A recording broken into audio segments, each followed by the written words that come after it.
Depresi merupakan kondisi di mana seseorang dihantui rasa bersalah. Tentunya ini adalah beban dalam pikiran. Orang-orang seperti ini biasanya diiringi perasaan sedih, marah, putus asa, kelelahan yang sangat dalam, hilangnya minat untuk berbagai hal, merasa tidak berguna, bahkan tak sedikit pula yang mengakhiri hidup. Depresi sering dipicu oleh kejadian-kejadian seperti kehilangan pekerjaan, kematian orang yang dikasihi, perceraian, masalah psikologis, seperti perlakuan kasar atau naik harga diri dan lain sebagainya.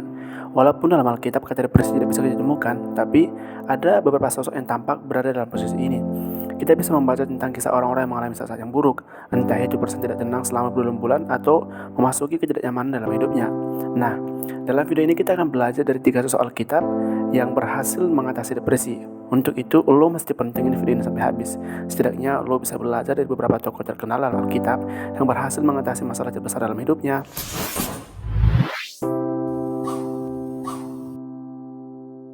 Oke, kita mulai ya. Yang pertama, Daud. Dalam tulisan-tulisan di Alkitab seperti puisi atau kidung pujian yang terdapat dalam kitab Mazmur dan Amsal, kerap kali kalimat-kalimatnya merepresentasikan pergumulan dan masalah-masalah yang sedang ia alami. Di sana kita bisa memahami bahwa dia sedang mengalami masa yang sangat sulit. Dia melarikan diri dari Raja Saul karena ancaman bahwa dirinya akan dibunuh. Bahkan ia pernah dikejar dan diancam oleh Absalom anaknya sendiri. Dalam beberapa bagian kitab Mazmur, kita bisa baca keluhan-keluhan dan keadaan Daud yang sangat putus asa.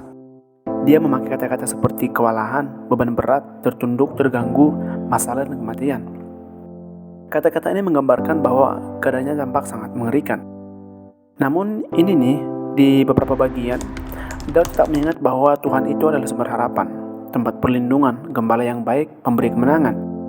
Dari Daud kita belajar bahwa kita perlu mengingatkan diri kita akan janji-janji Tuhan saat dalam keadaan depresi sekalipun. Walaupun kita merasa keadaan kita tidak akan jauh lebih baik, kita harus mengingat kembali bahwa Tuhan tidak akan pernah mengecewakan kita yang menaruh harapan kepadanya. Karena pemahaman ini nih yang membuat Raja Daud tetap menjaga hubungannya dengan Tuhan.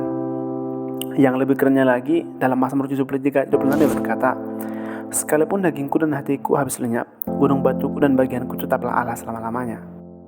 Yang kedua, Ruth adalah salah satu tokoh wanita yang dikenal lembut dan berhati besar. Dan Ruth juga pernah mengalami putus asa.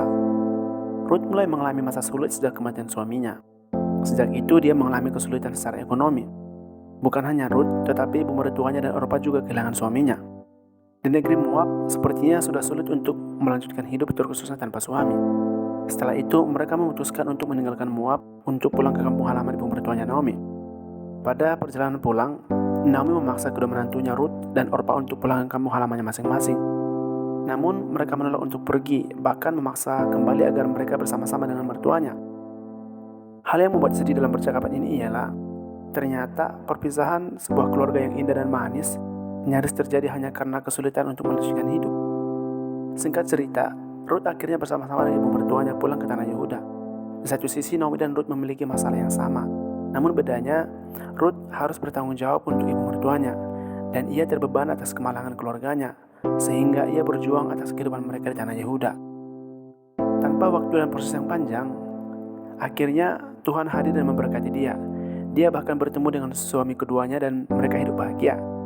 Nah, sesederhana itu Tuhan mengubah kehidupan Ruth.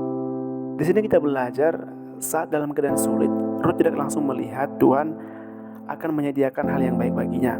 Tapi justru dengan menghadapi dan melewati masa itu dengan setia, dia mendapatkan hal yang tak terduga di depan. Dan yang ketiga, Ayub. Hanya dalam sehari, Ayub kehilangan semua kepunyaannya. Mulai dari anak-anaknya, harta benda, dan nyaris dirinya sendiri. Sekujur tubuhnya dipenuhi dengan batu bernanah. Sekarang dia hanya punya istri dan teman-temannya. Dalam kondisi hidup yang sekarat, orang-orang terdekatnya sendiri pun tidak bisa diajak berdiskusi. Justru menyalahkan dia sebagai penyebab dirinya menderita. Namun, dalam kondisi yang merasa terbuang, dia tetap menaruh harapannya kepada Tuhan. Imannya gak pernah goyah nih. Walaupun dalam beberapa perikop, kita melihat dia mengungkapkan seluruh keluh kesahnya ke Tuhan. Justru ia ditegur oleh Tuhan karena berkeluh kesah. Dan pada akhirnya Ayub memilih untuk berserah dan menyesali kekeluh kesahnya kepada Tuhan. Nah, apa yang bisa kita pelajari dari kisah Ayub? Yang pertama, dari Ayub kita belajar bahwa gak semua saran yang kita terima dari orang lain itu selalu jadi yang terbaik buat kita.